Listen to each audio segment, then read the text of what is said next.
AP మాజీ ముఖ్యమంత్రి YS Jagan సంచలన నిర్ణయం తీసుకోబోతున్నారా? సీఎం చంద్రబాబుకు ఆయన ఊహించని షాక్ ఇవ్వబోతున్నారా అంటే వైసీపీ వర్గాల నుంచి అవుననే తెలుస్తోంది. అసెంబ్లీలో వైసీపీకి కేవలం 11 మంది సభ్యులే ఉన్నారు. దీంతో అసెంబ్లీకి వెళ్లకుండా జగన్ సూపర్ ఆలోచన చేశారని అంటున్నారు. పులివెందుల ఎమ్మెల్యేగా తన పదవికి రాజీనామా చేసి ఎంపీగా వెళ్లాలని జగన్ అనుకుంటున్నట్లుగా తెలుస్తోంది. కడప ఎంపీగా వైఎస్ అవినాష్ రెడ్డి ఉన్నారు. ఆయన చేత రాజీనామా చేయించి తర్వాత జరిగే ఉప ఎన్నికల్లో జగన్ పోటీ చేసే యోచనలో ఉన్నారంటున్నారు.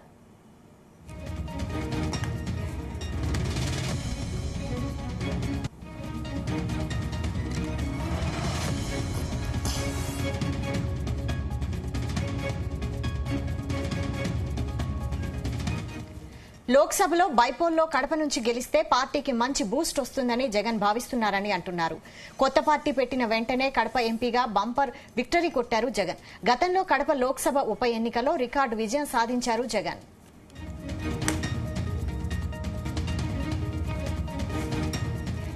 ఇదే అంశంపై మరిన్ని అప్డేట్స్ మా ప్రతినిధి రామచంద్ర అందిస్తారు. రామచంద్ర,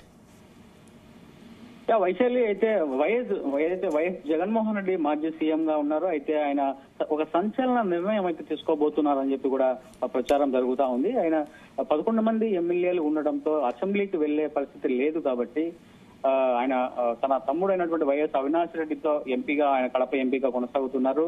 ఇటీవల ఆయన గెలిచారు కూడా 3వసారి ఎంపీగా. అయితే ఆయన జగన్మోహన్ రెడ్డి మాత్రం అసెంబ్లీకి వెళ్లేందుకు అంత సుముఖత చూపట్లేదు కాబట్టి ఆయన పార్లమెంటుకు వెళ్లే అవకాశాలు ఉన్నాయని చెప్పి కూడా సమాచారం అందుతా ఉంది.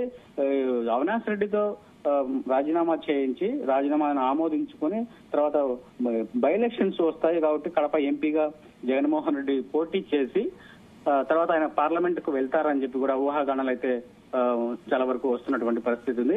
ఎందుకంటే ఇంతవరకు కూడా ఆయన అధికారం ఉండడంతో ఎమ్మెల్యేగా కొనసాగారు. అయితే ఇప్పుడు చాలా ఘోరమైనటువంటి ఓటమి, అలాగే 11 మంది ఎమ్మెల్యేలతో అసెంబ్లీకి వెళ్ళినా కూడా అక్కడ అవకాశాలు ఎవరు మాట్లాడేందుకు ప్రజా సమస్యలపై కావచ్చు చాలా చులకనగా చూస్తారు. టీడీపీ పార్టీ కావచ్చు, అక్కడ ఉన్నటువంటి అందరూ కూడా వారి సంఖ్య ఎక్కువగా ఉంది. దానిని జీర్ణించుకోలేకనే జగన్మోహన్ రెడ్డి ఈ నిర్ణయానికి వచ్చినట్లుగా మనకు తెలుస్తుంది. అయితే గతంలో పార్టీ పెట్టిన పార్టీ పెట్టక ముందే జగన్మోహన్ రెడ్డి కాంగ్రెస్ పార్టీ నుంచి బయటికి వచ్చి కాంగ్రెస్ పార్టీలో కూడా అప్పట్లో గెలిచిన తర్వాత రాజీనామా చేసి ఆయన బయటికి వచ్చి పార్టీ సొంతంగా ఎజెండా మీద ఆయన మళ్ళీ బై ఎలక్షన్లలో పోటీ చేసి దాదాపు 5 లక్షల మెజారిటీతో ఆయన మరోసారి గెలుపొందినటువంటి పరిస్థితి ఉంది.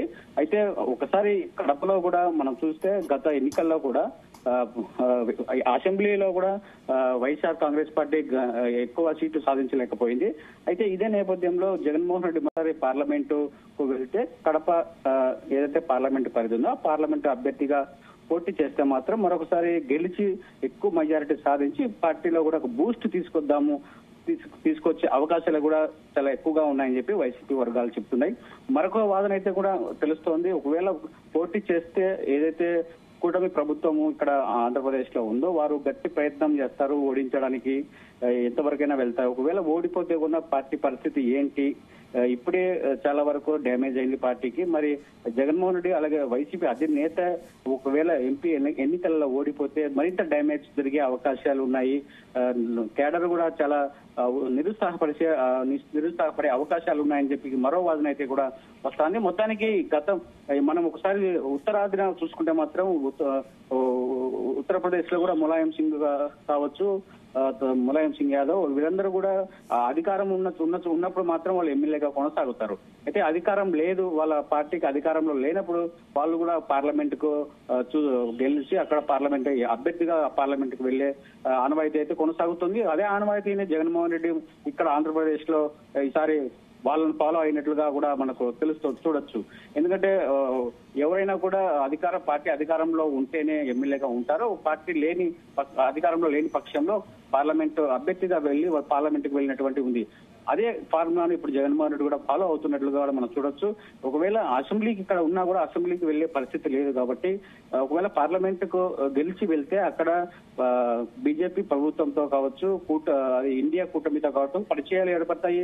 భవిష్యత్తులో వస్తున్నటువంటి ఎన్నికల తర్వాత 2029లో వచ్చే ఎన్నికలకు పార్టీని కేడర్ చేసుకోవచ్చు. అలాగే ముఖ్యంగా ఇప్పుడు ఆంధ్రప్రదేశ్ లో ఉన్నటువంటి తెలుగుదేశం ప్రభుత్వం, కూటమి ప్రభుత్వం ఏదైతే ఉందో వాళ్ళు రాజకీయ కక్ష సాధింపు చర్యలో భాగంగా భాగంగా వైఎస్ఆర్ కాంగ్రెస్ పార్టీ నాయకులను కార్యకర్తలను ఇబ్బంది పెట్టే అవకాశాలు ఉన్న నేపథ్యంలో పార్టీ క్యాడర్ ను కాపాడుకోవడానికి ఎంపీగా వెళ్తేనే అక్కడ ఉన్నటువంటి కేంద్రంలో ఉన్నటువంటి బీజేపీతో సఖ్యతగా ఉండి ఇక్కడ ఉన్నటువంటి క్యాడర్ ను అలాగే కార్యకర్తలను అందరినీ కూడా సేఫ్ జోన్ లో పెట్టుకునే అవకాశం కూడా ఉందని చెప్పి కూడా మరోవైపు జగన్మోహన్ రెడ్డి ఆలోచిస్తున్నట్లుగా మనకు తెలుస్తోంది. మరి దీనిపై ఎటువంటి క్లారిటీ ఇంకా రాలేదు, ఊహాగానాలుగానే మనం చెప్పుకోవాల్సి ఉంటుంది. మరి దీనిపై జగన్మోహన్ రెడ్డి నిర్ణయం తీసుకున్నారా, ఒకవేళ తీసుకుంటే ఎప్పుడు ప్రకటిస్తారు అనేది కూడా మనము వేచి చూడాల్సి ఉంటుంది. అయితే రామచందర్, కడపలో అవినాష్ పై కాంగ్రెస్ నుంచి షర్మిల పోటీ చేశారు కదా, మరి ఇప్పుడు కడపలో బైపోల్ వస్తే జగన్ పై షర్మిల పోటీ చేసే అవకాశం కూడా లేకపోలేదు అనుకోవచ్చా? ఖచ్చితంగా పోటీ చేస్తారు షర్మిల. ఎందుకంటే గత ఎన్నికల్లోనే ఆమెకు ఊహించినటువంటి ఓటు శాతం కూడా ఆమె సంపాదించింది. దాదాపు 1,00,000 పైగా ఓట్లను కూడా ఆమె సాధించినటువంటి పరిస్థితి మనం చూసాం. అయితే ఇంతవరకు 10 సంవత్సరాల క్రితం ఎప్పుడు కూడా కాంగ్రెస్ పార్టీ ఎక్కడ పోటీ చేసినా కనీసం వాళ్ళకు ఉన్నటువంటి 1% ఓట్లు కూడా వచ్చేవి కాదు. కానీ ఈసారి జగన్మోహన్ రెడ్డి ఏదైతే తన తమ్ముడు అవినాష్ రెడ్డిని పోటీలో బరిలో పెట్టారో పార్లమెంట్ అభ్యర్థిగా, తనకు అవినాష్ రెడ్డికి పోటీగా షర్మిల కూడా పోటీ చేయడం జరిగింది. మరోసారి ఈ బై ఎలక్షన్లు వస్తే మాత్రం ఖచ్చితంగా జగన్మోహన్ రెడ్డి అభ్యర్థిగా ఉంటే ఖచ్చితంగా ఈసారి షర్మిల చాలా గట్టిగానే ప్రయత్నం చేసే అవకాశం ఉంది. అన్నతో పోటీ అన్నకు వ్యతిరేకంగా కూడా కాంగ్రెస్ పార్టీ నుంచి మరొకసారి బరిలో దిగే అవకాశాలు అయితే చాలా స్పష్టంగా కనిపిస్తున్నాయి. మరోవైపు త్రిముఖ పోటీ ఉండే అవకాశాలు అయితే ఉన్నాయి. ఇటు తెలుగుదేశం పార్టీ నుంచి అభ్యర్థిని కూడా పెడతారు, అటు షర్మిల, అటు జగన్మోహన్ రెడ్డి, ముగ్గురు ఉంటే మాత్రం చాలా మరొకసారి కడపలో ఎన్నికల రణక్షేత్రం అయితే మనం చూడాల్సి ఉంటుంది. ఒకవేళ బైపోల్ వస్తే మాత్రం జగన్ ను మాత్రం టార్గెట్ చేస్తూ ఉన్నారు కాబట్టి షర్మిల ఖచ్చితంగా ఆ అవకాశాన్ని కూడా ఆమె వదులుకునే పరిస్థితి లేదని చెప్పి కూడా మనం చూడొచ్చు.